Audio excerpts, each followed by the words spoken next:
No quería desaprovechar la oportunidad de mostrarles un poco este auto de un color bastante particular, que no llega todos los días un auto de este color acá a Mendoza.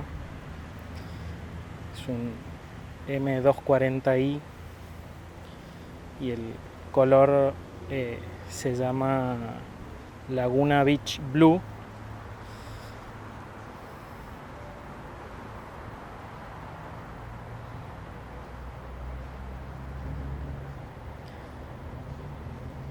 Hasta donde yo sé, hay un solo auto en Mendoza, además de este que nos acaba de llegar de este color.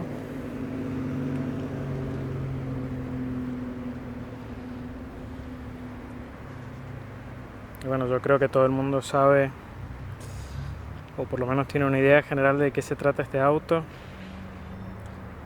Motor 6 cilindros en línea, 3 litros, 340 caballos. Tracción trasera. Es un poco la definición de un BMW, ¿no?